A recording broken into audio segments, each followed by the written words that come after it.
பாஜகவினுடைய ஒரு புதிய தலைமை எவ்வளவு ஒரு சவாலானது? எந்த கட்சிக்கும் அதன் தலைமை என்பது ஒரு சவாலான ஒன்றுதான். அதே போல பாஜகவின் தலைமை நாளை தீர்மானிக்கப்பட உள்ளது. நாளை அதுக்குண்டான அறிவிப்பு வெளிவரும். அந்த அடிப்படையில் நிச்சயமாக ஒரு பெரிய மாற்றத்தை எதிர்நோக்கி இருக்கிறோம். வரக்கூடிய காலங்களில் வரக்கூடிய தேர்தல் 2026 தேர்தல் அதிமுக மற்றும் பிற அனைத்து கட்சிகளோடு கூட்டணியாக பயணிப்பது இன்றைக்கு திரு அமித்ஷாவின் வருகையின் மூலமாக உறுதி செய்யப்பட்டிருக்கிறது. அந்த அடிப்படையில் இன்றைக்கு மிகப்பெரிய ஒரு தமிழகத்தின் ஒரு தேர்தல் அரசியலில் ஒரு மிகப்பெரிய உயரத்தை இன்றைக்கு எதிர்க்கட்சிகள் அடைந்திருக்கிறது என்பதுதான் பார்க்க முடிந்த ஒன்று. அனைத்து எதிர்க்கட்சிகளும் ஒருங்கிணைந்து போராடியால்தான் ஆட்சி மாற்றம் என்பது சாத்தியம் என்பதை உணர்ந்திருக்கிறார்கள். அந்த வகையில் இன்றைக்கு மத்திய உள்துறை அமைச்சர் திரு அமித்ஷா அவர்களின் வருகை இன்னைக்கு மிகப்பெரிய ஒரு அறிவிப்பை கொடுத்திருக்கிறது.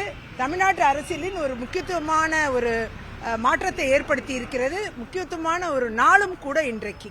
அதிமுகவோடு எந்த காலத்திலையும் கூட்டணி இல்லைன்னு சொன்ன எடப்பாடி துரோகம் செய்து விட்டார்னு திருமதி கனிமொழி இப்ப பேசியிருக்காங்க.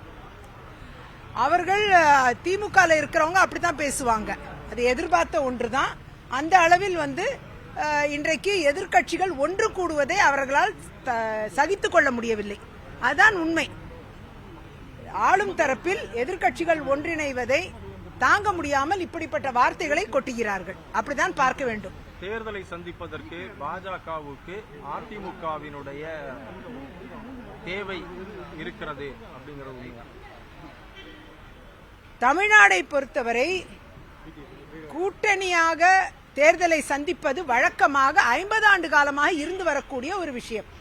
அந்த விதத்தில் ஆளும் கூட்டணி எதிர்கூட்டணி என்று கூட்டணிகளாகத்தான் தேர்தலை சந்தித்திருக்கிறார்கள். ஆனால் கூட்டணி ஆட்சி என்று ஒன்று அமைந்ததில்லை இதுவரை.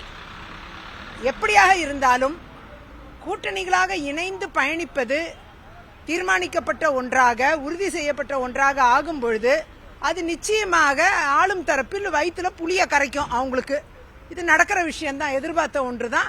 ஆகையால் எதிர்த்தரப்பில் எல்லாரும் ஒன்னா சேர்ந்து ஆளும் அரசை தட்டி கேட்கும் இடத்தில் இன்றைக்கு ஒன்றிணைகிறார்கள் என்று பார்க்கும் பொழுது அது ஒவ்வாத கூட்டணி அப்படியெல்லாம் விமர்சனம் செய்யக்கூடிய இடத்தில் ஆளுங்கட்சி இறங்கத்தான் செய்யும். அதை எதிர்பார்த்துதான் இந்த கூட்டணியும் இதை சந்திக்க தயாராக எல்லா தன்னுடைய ஏவுகணையை தயாராக வைத்துக் கொண்டிருக்கிறது. அவருக்கு இந்து மதத்தை பத்தி ஒன்னும் தெரியல. அது மட்டும் கிடையாது, வேண்டுமென்றே